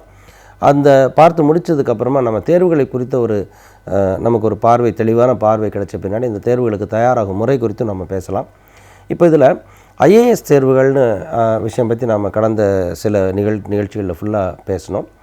அந்த ஐஏஎஸ் தேர்வுகள் கூடவே பார்த்திங்கன்னா இருக்கக்கூடிய இன்னொரு முக்கியமான தேர்வு ஐஎஃப்எஸ்ன்னு சொல்லக்கூடிய இந்தியன் ஃபாரஸ்ட் சர்வீஸ், அதாவது இந்திய வனங்களை பாதுகாக்கக்கூடிய இந்த மினிஸ்ட்ரி ஆஃப் என்வைரன்மெண்ட் அண்ட் ஃபாரஸ்ட்னு சொல்லுவோம் இல்லையா, அந்த வனம் மற்றும் சுற்றுச்சூழல் பாதுகாப்புத்துறை அமைச்சகம், அந்த அமைச்சகத்தில் இருக்கக்கூடிய ஒரு தலைமையில் இருக்கக்கூடிய ஒரு பணி தான் இந்தியன் ஃபாரஸ்ட் சர்வீஸ்னு சொல்லக்கூடிய பணி. அது இந்தியாவில் மொத்தம் மத்திய அரசாங்கத்தில் எப்படிப்பட்ட பணிகள் இருக்குதுன்னு சொன்னால், ஒன்று ஆல் இண்டியா சர்வீசஸ்ன்னு சொல்லுவோம், அகில இந்திய பணிகள். இன்னொன்று central group A and group B services அப்படின்னு சொல்லுவோம். இந்த central group A and group B services போக ஸ்டேட் சர்வீசஸ்லேயே அதே மாதிரி இருக்குது. அது ஒவ்வொரு மாநிலத்துலேயும் சர்வீசஸ் இருக்குது. அது ஸ்டேட் சர்வீசஸ்ன்னு சொல்லுவாங்க. அதுக்கப்புறம் கீழ்நிலை பணியாளர்கள் அப்படின்னு சொல்லுவாங்க. உதாரணமாக ஸ்டேட் சர்வீசஸ் தமிழ்நாட்டில் எடுத்துக்கிட்டிங்கன்னா, தமிழ்நாடு பப்ளிக் சர்வீஸ் கமிஷன் நடத்தக்கூடிய தேர்வுகளில் குரூப் 1 தேர்வு உங்களுக்கு ரொம்ப பாப்புலர், எல்லாருக்கும் தெரிஞ்சிருக்கும். அது deputy collector, DSP, commercial tax officer, இந்த மாதிரியான பணிகள் எல்லாம் குரூப் 1 சர்வீசஸ் அப்படின்னு சொல்லுவோம். குரூப் 1 ஏ சர்வீஸ்ன்னு சொல்லுவோம். அதே மாதிரி குரூப் 2 சர்வீஸ்ன்னு சொல்லுவோம். தமிழ்நாடு சபார்டினேட் சர்வீசஸ் கேட்டகரி 1 அப்படின்ற மாதிரி ஒரு சர்வீஸ், அதாவது section officer, assistant section officer, இந்த ஜெயிலர் சர்வீசஸ், அந்த மாதிரி சில பணிகள் மாநில அரசாங்கங்களுக்கு கீழே இருக்குது. அதாவது மாநில அரசாங்கத்தில் பணிபுரியக்கூடிய அதிகாரிகளை தேர்ந்தெடுக்கக்கூடிய பணிகள் மாநில அரசாங்க பணிகள். மத்திய அரசாங்கத்தில் இருக்கக்கூடிய பணிகளை அந்த பணிகள் மத்திய அரசு பணிகள்னு சொல்லுவோம், அதாவது central services. So all India services, central services, state services அப்படின்னு 3 வகையான பணிகள் இந்தியாவில் இருக்குது. இதில் ஆல் இண்டியா சர்வீசஸில் மொத்தம் 3 ஆல் இண்டியா சர்வீசஸ் இப்போதைக்கு இருக்குது. ஒன்று ஐஏஎஸ்ன்னு சொல்லக்கூடிய இந்தியன் அட்மினிஸ்ட்ரேட்டிவ் சர்வீஸ், ரெண்டாவது ஐபிஎஸ்ன்னு சொல்லக்கூடிய இந்தியன் போலீஸ் சர்வீஸ். இந்த ஐஏஎஸ், ஐபிஎஸ் இந்த 2 பணிகளுக்கான தேர்வுமே பார்த்திங்கன்னா, ஐஏஎஸ் தேர்வுகள் நம்ம கடந்த வாரம் வரைக்கும் பேசணும் இல்லையா, அந்த தேர்வுகளோடு சேர்ந்த விஷயங்கள். அதாவது அந்த ஐஏஎஸ் தேர்வுகள்னு பொதுவாக சொல்லப்படக்கூடிய அந்த தேர்வுகள் எதுக்கான தேர்வுகள்னு சொன்னால், ஐஏஎஸ், ஐபிஎஸ் மற்றும் இதர மத்திய அரசாங்கத்தில் இருக்கக்கூடிய பணிகளுக்கான தேர்வு, central group A and group B சர்வீசஸ்க்கான தேர்வு. அதனால தான் அதை கம்பைன்டு சிவில் சர்வீஸ் எக்ஸாம்னு சொல்லுவாங்க. அதே மாதிரி ஐஏஎஸ், ஐபிஎஸ் மாதிரியே 1963 பாராளுமன்றத்தால் ஒரு சட்டம் இயற்றப்பட்டு உருவாக்கப்பட்ட பணி தான் இந்தியன் ஃபாரஸ்ட் சர்வீஸ். அது இந்தியாவில் 3 முதல்ல நான் சொன்ன மாதிரி 3 ஆல் இண்டியா சர்வீசஸ், அகில இந்திய பணிகள் இருக்கின்றன. ஒன்று ஐஏஎஸ், ஒன்று ஐபிஎஸ், இன்னொன்று ஐஎஃப்எஸ். இந்த ஐஏஎஸும் ஐபிஎஸும் பார்த்திங்கன்னா பிரிட்டிஷ் காலகட்டத்திலே உருவாக்கப்பட்ட பணிகள். அதாவது இந்தியாவுடைய விடுதலைக்கு முன்னால் பிரிட்டிஷ் அரசாங்கத்துக்கு கீழே நாம் இருக்கும்போது 1919 இந்த ஆல் இண்டியா சர்வீசஸை க்ரியேட் பண்ணுறாங்க. மாண்டேகு செம்ஸ்ஃபோர்ட் ரிஃபார்ம்ஸ் அப்படின்னு சொல்லக்கூடிய அந்த கமிட்டியினுடைய மாண்டேகு செம்ஸ்ஃபோர்ட் குழுவினுடைய பரிந்துரைகள் படி government of India act 1919 enact பண்ணி அந்த லாக்கு கீழே அந்த சட்டத்தின் வழியாக ஆல் இண்டியா சர்வீசஸ் கிரியேட் பண்ணாங்க. அதே மாதிரி இந்திய அரசியலமைப்பு சட்டத்தில் வந்து விதி 312 கீழே வந்து பாராளுமன்றத்திற்கு வந்து அதிகாரம் இருக்குது. அதாவது புதிய அகில இந்திய பணிகளை உருவாக்க வேண்டுமானால் அதற்கான அதிகாரம் வந்து பாராளுமன்றத்தில் கொடுத்துருக்குறாங்க. பாராளுமன்றத்தில் எப்படி அந்த 312வது விதிக்கு கீழே ஒரு புதிய ஆல் இண்டியா சர்வீஸ் எப்படி கிரியேட் பண்ணுறாங்கன்னா, நம்மளுடைய மேலவை, அதாவது பாராளுமன்றத்துடைய மேலவை ராஜ்யசபா வந்து ஒரு ரெசல்யூஷன் பாஸ் பண்ணணும். அந்த ரெசல்யூஷன் வந்து ஒரு தீர்மானம் நிறைவேற்றி இந்த ஆல் இண்டியா சர்வீஸ் கிரியேட் பண்ணணும் அப்படின்னு ஒரு தீர்மானம் அவங்க நிறைவேற்றினார்களே ஆனால் அந்த தீர்மானத்தின் அடிப்படையில் பாராளுமன்றத்தினுடைய அந்த அதிகாரம் வந்து அதிகாரத்தை வந்து பாராளுமன்றம் பயன்படுத்துவதற்கு வந்து ஒரு வாய்ப்பு கிடைக்கும். அந்த ஒரு ரெக்கக்னிஷன் மாதிரி அல்லது ஒரு அப்ரூவல் மாதிரி. ஸோ ராஜ்யசபா முதல்ல வந்து எனக்கு இந்த இந்தியாவுக்கு வந்து இந்த ஆல் இண்டியா சர்வீஸ் தேவை அப்படின்னு ராஜ்யசபா வந்து ஒரு ரெசல்யூஷன் பாஸ் பண்ணாங்கன்னா அந்த தீர்மானத்தின் அடிப்படையில் பாராளுமன்றம் ஒரு சட்டம் இயற்றி அந்த சட்டத்தின் வாயிலாக புதிய ஆல் இண்டியா சர்வீசஸை கிரியேட் பண்ணுவாங்க. அப்படி உருவாக்கப்பட்டது தான் இந்தியன் ஃபாரஸ்ட் சர்வீஸ் அப்படின்னு சொல்கிறது. இந்த இந்தியன் ஃபாரஸ்ட் சர்வீஸ் பார்த்திங்கன்னா இதுலேயே வந்து 3 படிநிலைகள் இருக்குது. அதாவது 2012ஆம் ஆண்டுக்கு முன்னாடி வரைக்கும் இந்த இந்தியன் ஃபாரஸ்ட் சர்வீஸ்க்கான தேர்வு எப்படி நடந்துச்சுன்னா, தனியாக வெறும் எழுத்து தேர்வு, அதாவது நம்ம ஐஏஎஸ் தேர்வுகளில் மெயின் எக்ஸாமினேஷன் பார்த்தோம் இல்லையா, அதே மாதிரி நேரடியாக ஒரு எழுத்து தேர்வு தான் இருக்கும். அதில் நேரடியாக வந்து ஒரு டிஸ்கிரிப்டிவ் டைப் மெயின்ஸ் எக்ஸாமினேஷன் மாதிரி ஒரு எழுத்து தேர்வு ஒன்று இருக்கும். அந்த எழுத்து தேர்வினுடைய அடிப்படையில் அந்த எழுத்துத்தினுடைய அடிப்படையில் ஒரு கட் ஆஃப் சிஸ்டம் இருக்கும். அந்த கட் ஆஃப் சிஸ்டத்தை தாண்டுறவங்க வந்து இன்டர்வியூக்கு போவாங்க. அதுவும் வந்து பார்த்திங்கன்னா ஒரு ஆளுமை தேர்வு தான், பர்சனாலிட்டி டெஸ்ட் தான். அது போக அந்த ஐஎஃப்எஸ் எக்ஸாமில் வந்து சில ஃபிசிக்கல் டெஸ்ட் உண்டு. ஏன்னா அது வந்து ஒரு அது வந்து கொஞ்சம் ஃபிசிக்கல் டெஸ்ட் இருக்கக்கூடிய ஒரு காவல்துறை பணி மாதிரியான வன பாதுகாவலர் பணி அப்படிங்கிறதுனால சில இடங்களில் காட்டுக்குள்ளே வந்து நம்ம அந்த அதிகாரிகள் போக வேண்டியிருக்கோம் அப்படிங்கிறதுனாலையும் சில ஃபிசிக்கல் டெஸ்ட் இருக்கும். உதாரணமாக வந்து ஆணாக இருந்தால் வந்து ஒரு 25 கிலோமீட்டர்ஸ் வந்து நடக்க சொல்லுவாங்க. அதுக்கு வந்து ஒரு பர்டிகுலர் டைம் பீரியடுக்கு இத்தனை நிமிடங்களில் இத்தனை மணிகளில் வந்து இந்த 25 கிலோமீட்டர் நீங்கள் கடந்து போகணும் அப்படின்னு. பெண்களாக இருந்தால் 15 கிலோமீட்டர் அப்படின்னு இருக்கும். ஸோ சில பேசிக் ஃபிசிக்கல் ஃபிட்னஸ் அதில் இருக்கும். ஸோ அந்த மெயின் எக்ஸாமினேஷன் மாதிரியான நேரடியான தேர்வு, ஆளுமை தேர்வு, ஃபிசிக்கல் ஃபிட்னஸ், இது 3லேயும் வந்து தேர்ச்சி பெறக்கூடிய மாணவர்களை வந்து அவங்க வந்து இந்திய வன பாதுகாப்பு பணி, அதாவது இந்தியன் ஃபாரஸ்ட் சர்வீஸ்க்கு வந்து தேர்ந்தெடுப்பாங்க. இப்போது 2012க்கு அப்புறம் என்ன ஆயிடுச்சுன்னு சொன்னால், இந்த பணிகளுக்கும் ஒரு ப்ரிலிமினரி எக்ஸாமினேஷன் இன்ட்ரடியூஸ் பண்ணலாம் அப்படின்னு ஒரு பரிந்துரையின் அடிப்படையில் தனியாக இதுக்கு ஒரு ப்ரிலிமினரி எக்ஸாமினேஷன் நடத்துறதுக்கு பதிலாக ஐஏஎஸ் தேர்வுகளுக்காக நடத்தப்படக்கூடிய ப்ரிலிமினரி எக்ஸாமினேஷனையும் ஐஎஃப்எஸ்ஸுக்காக நடக்கக்கூடிய ப்ரிலிமினரி எக்ஸாமினேஷனும் கம்பைன் பண்ணிட்டாங்க. அதாவது சிம்பிளாக சொன்னால், எளிமையாக சொன்னால், நீங்கள் ஐஏஎஸ் தேர்வுகளுக்கு வந்து ஒரு மாணவர் வந்து விண்ணப்பிக்கின்ற போது அந்த விண்ணப்பத்திலே வந்து பார்த்திங்கன்னா நீங்கள் ஐஏஎஸ்க்கு மாத்திரம் விண்ணப்பிக்கிறீங்களா, இல்லைன்னா வந்து சிவில் சர்வீசஸ்க்கு மாத்திரம் விண்ணப்பிக்கிறீங்களா, இல்லைன்னா ஃபாரஸ்ட் சர்வீஸும் சேர்த்து விண்ணப்பிக்கிறீங்களா அப்படின்னு கேட்பாங்க. அதாவது ப்ரிலிமினரி எக்ஸாமினேஷன் ஒரே ஒரு ப்ரிலிமினரி எக்ஸாமினேஷன் தான். அந்த ப்ரிலிமினரி எக்ஸாமினேஷன் ஐஏஎஸ் தேர்வுகளுக்கும் ஐபிஎஸ் தேர்வுகளுக்கும் பொதுவானவை. அது இந்த விஷயத்தை தெளிவாக புரிஞ்சுக்கணும். ஒரே ப்ரிலிமினரி தான். நீங்கள் ஐஏஎஸ் தேர்வுக்கு வந்து ஒரு மாணவர் வந்து விண்ணப்பிக்கிற போது அதில் ஒரு ப்ரிலிமினரி எக்ஸாமினேஷன் அவர் பார்ப்பார். அந்த ப்ரிலிமினரி எக்ஸாமினேஷன் தான் ஐஎஃப்எஸ்ஸுக்கான ப்ரிலிமினரி எக்ஸாமினேஷனாகவும் இருக்கும். அது ஒரு common examination for the prelims. அந்த ப்ரிலிமினரி வந்து அந்த common examination for 2 different services. ஒன்று ஐஏஎஸ்ன்னு சொல்லக்கூடிய கம்பைன்டு சிவில் சர்வீஸ் எக்ஸாமினேஷனுக்கானது, இன்னொன்று ஐஎஃப்எஸ்ன்னு சொல்லக்கூடிய இந்தியன் ஃபாரஸ்ட் சர்வீஸ்க்கான எக்ஸாமினேஷனுக்கானது. இப்போ யாரெல்லாம் வந்து ஐஏஎஸ்க்கும் ஐஎஃப்எஸ்க்கும் விண்ணப்பிக்கிறாங்களோ, அல்லது இப்போ ஒரு மாணவர் வந்து என்ன பண்ணலான்னா, எனக்கு வந்து ஐஎஃப்எஸ் வேண்டாம் சார், நான் ஐஏஎஸ் மட்டும்தான் விண்ணப்பிக்க போகிறேன் பண்ணலாம். எனக்கு ஐஏஎஸ் வேண்டாம், ஐஎஃப்எஸ் மட்டும்தான் விண்ணப்பிக்க போகிறேன், தாராளமாக பண்ணலாம். இல்லை நான் ரெண்டுமே விண்ணப்பிக்க போகிறேன், தாராளமாக பண்ணலாம். ஸோ ஒரு மாணவருடைய சாய்ஸ் அது. ஆனால் எக்ஸாம் ஒரே எக்ஸாம் தான்.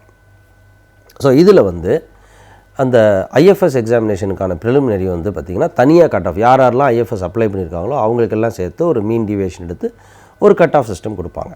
அந்த கட் ஆஃபில் கிராஸ் பண்ணுறவங்க வந்து மெயின் எக்ஸாமினேஷன் போவாங்க. இப்போ மெயின் எக்ஸாமினேஷனில் வந்து 2 எக்ஸாமும் பிரிஞ்சிடும். அதாவது ஐஏஎஸ்க்கு தனியான தேர்வுகள், பாடத்திட்டங்கள் வேறு வேறு, ஐஎஃப்எஸ்க்கான பாடத்திட்டங்கள் வேறு வேறு. சரி, இப்போ ஐஎஃப்எஸ் தேர்வுகள் வந்து எப்படி இருக்கும், அந்த தேர்வுகள் இருக்கக்கூடிய டீட்டெயில்ஸ் என்னென்ன அப்படிங்கிறது குறித்து நாம் தொடர்ந்து வரும் நிகழ்ச்சிகளில் பேசுவோம். ஐஎஃப்எஸ்ஸை பற்றி புரிஞ்சுக்கிட்டதுக்கப்புறமா யூபிஎஸ்சி நடத்தக்கூடிய மற்ற தேர்வுகளை பற்றி நம்ம விவரமாக பேசலாம். நன்றி, வணக்கம்.